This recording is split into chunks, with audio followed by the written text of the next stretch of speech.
It is the voice of Indiana County, WCCS, 101.1 FM, AM 1160, and WCCSradio.com. And we are on the line today with Gavin Newsham, who's the author of a book called Project Tiger, The Birth of Genius and the Price of Greatness. It's all about Tiger Woods. How did this guy turn into the greatest golfer we've ever seen? And maybe even better than anybody else who's ever played the game. There's certainly a point of debate there, but no doubt, no debate that this is a really, really good book. Gavin, good morning. Good morning, Todd. How are you? Wonderful. Good to have you with us. Our visit is presented by Marcus & Mack, voted best law firm and best personal injury lawyer 4 years in a row in the Best of Indiana County contest. You can visit them online at marcusandmack.com. Gavin, this was ambitious of you to undertake a project such as this. There have been tons of books written about Tiger Woods, but generally those books are all about Tiger on the tour and the effect that he's had on the game of golf as a pro and one of the greatest of all time. You actually went all the way back to the earliest visions of Tiger and walked us all the way through his progress to become that golfer that we've all come to know. And everything about him that we do know, it's certainly been a life, hasn't it?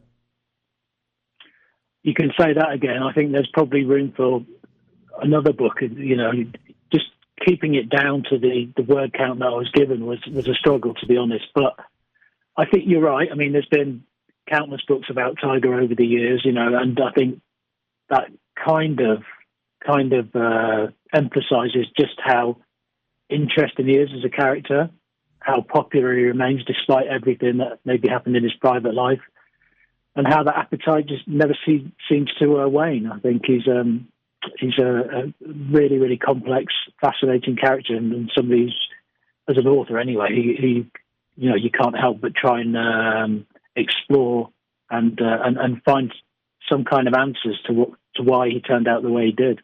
And Project Tiger really is an apropos title because that's what it really was. And his dad, Earl, is right there at the center of it, basically steering him through life and steering him right into a career as a golfer and as someone who ends up being the icon that Earl Woods really thought right along he was going to be.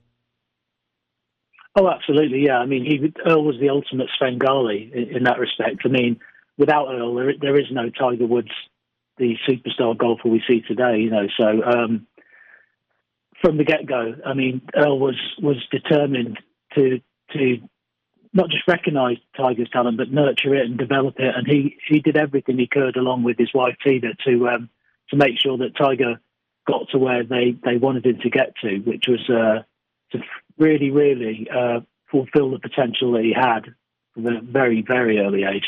One of the interesting things about the book to me is that for everything that we know about Tiger Woods and for the fact that his life has been pretty much an open book in front of us that we've been able to read and watch all through the decades, is that in his early life, Tiger had to overcome some tremendous obstacles and some traditional obstacles, both in the world of golf and in the world of sports and really in United States society as overall. And that has to do with the way that he was welcomed or not welcomed onto a golf course, for instance. Racism and discrimination has always been a part of his life. Oh, absolutely, yeah. I mean, his father drilled that into him from a very early age that he would experience these things, you know, and that, you know, the way to deal with it was to tackle it head on, but make yourself stronger because of it. And he absolutely did that. I mean, from the moment that Earl and Tina moved to Cypress in California, you know, they were the only family of color in the neighborhood, and routinely they'd have things thrown at their windows, you know, people abusing them. And, you know, even Tiger throughout school was subject to racial taunting.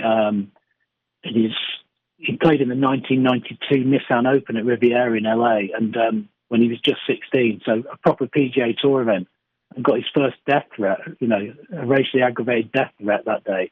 And you think, this is a kid, you know, who's lived his life in the limelight, which is hard enough, you know, not having anything like a normal childhood.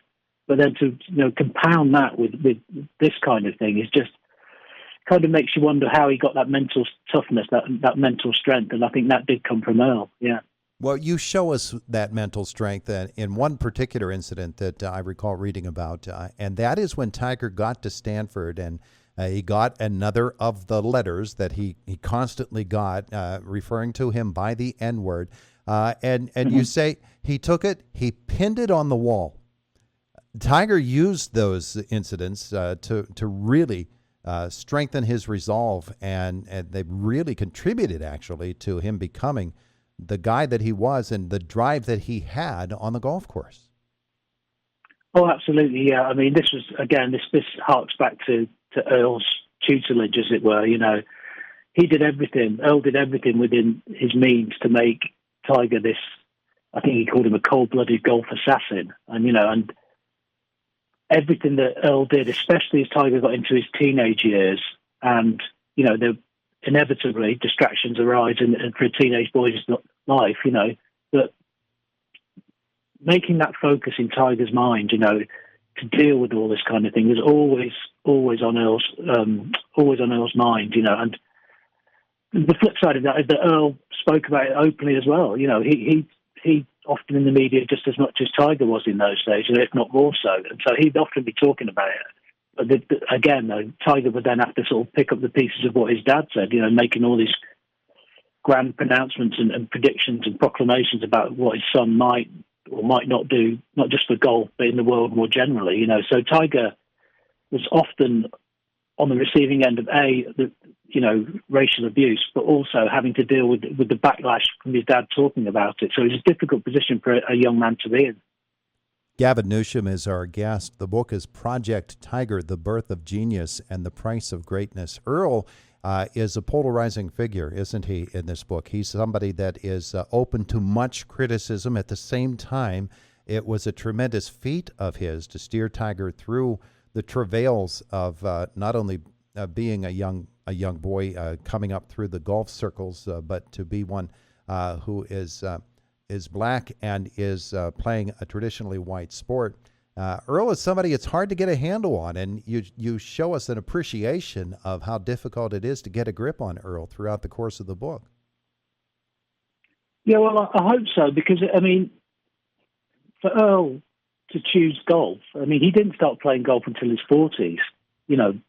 Not surprisingly, there wasn't any history of golf in Earl's family because, like you say, as a black man in growing up, you know, as a black child and then as a black man in that era, there was no access to golf for people like him. You know, he just didn't have the inclination or the access to play the game. So, I mean, he started playing at the tail end of his military career in his 40s and then was hooked immediately. And within a couple of years, Tiger was born, and within that time, Earl had got his handicap down to like 4 in you know, within 2 years of playing his first round of golf, and rigged up his garage into a golf practice facility, which is where him and Tiger first started playing together, as it were. You know, when Tiger was like 10 months old, he hit his first shots and with a little putter, and the rest really is history, and some history at that. One of the most impressive feats, I think, of writing that you accomplish with your book, Project Tiger, is the succession of teachers that Tiger had for the game of golf. From the very beginning, Earl sort of picked up on folks who were going to be able to instruct his son and move him along to the next progression, the next teacher who would take over. These are guys that taught Tiger and recognized not only the talent that Tiger had, but how far each of them could take him before they knew that they would have to inevitably hand him off to somebody who would be more accomplished and more able to help him to reach his goals. Yeah, it's a really interesting point, Todd, because Tiger got his first coach, Rudy Duran, when he was 4 years old. I say Tiger got his coach. It was his parents, obviously, but and Rudy's job was really to keep Tiger interested and keep the game fun. So no technical aspects of the golf swing or anything like that. Just keep him infused, keep him interested. And he did an incredible job sort of just developing all the little games and little short games that Tiger used to enjoy before he was passed on to John Anselmo, who kind of started working on swing a little bit more, but also really key things like course management. You know, when you're a young player playing golf, you get on the tee, you tee your ball up, you get your driver out, you hit it as far as you can, you know, irrespective of what's ahead of you. Mm-hmm. But then, Anselmo kind of instills in him this idea of like just to think a little bit more, just to think more about your game, and so he had a terrific effect. And by the time he's at high school and beyond, you know, he has coaches, but they're like Don Crosby at Western High School, but they're not coaches anymore because there's nothing they can teach Tiger. You know, they're nowhere near as good as Tiger. Tiger knows all the shots by then. He knows what to do. It's the same at Stanford.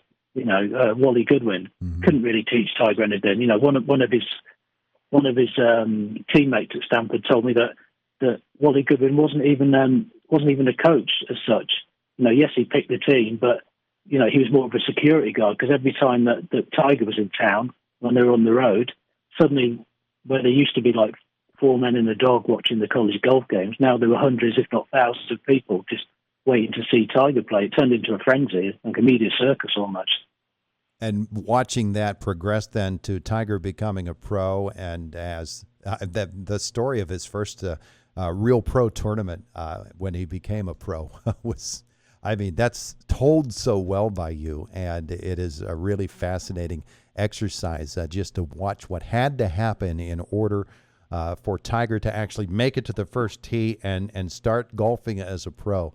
It really is prodigious work, and I really, really enjoyed the book. Project Tiger, The Birth of Genius and the Price of Greatness. Gavin, people can get the book at everywhere. I mean, it's in every bookstore, and it's certainly online at any of the book sites. Where do we learn more about you and about this book? Yeah, so Amazon. Go to Amazon's probably the default place to go. There's plenty on there, and you can also look at my Instagram, which is at Gavin Newsham #7. So yeah, pop on there, and there'll be some bits and bobs about me on there. Yeah, it's a fascinating. I mean, the turning pro thing, I think, is just fascinating. Like you said, that week, and that could be a book. I mean, that in and of itself is just incredible. I mean, it's literally where a tiny little stop on the PGA Tour in Milwaukee suddenly becomes the epicenter of the golf world. Mm-hmm. You know, and from that day on, golf changes. It literally changes within the space of a week, I think. So, yeah, like you say, fascinating. Even today, as soon as we hear that Tiger is somewhere swinging a golf club, we want to see it. Gavin? Yeah, well, it's this week even. Yeah, sorry, go on. Gavin, thank you so much for the visit today. I appreciate it. And love the book, Project Tiger, The Birth of Genius and the Price of Greatness.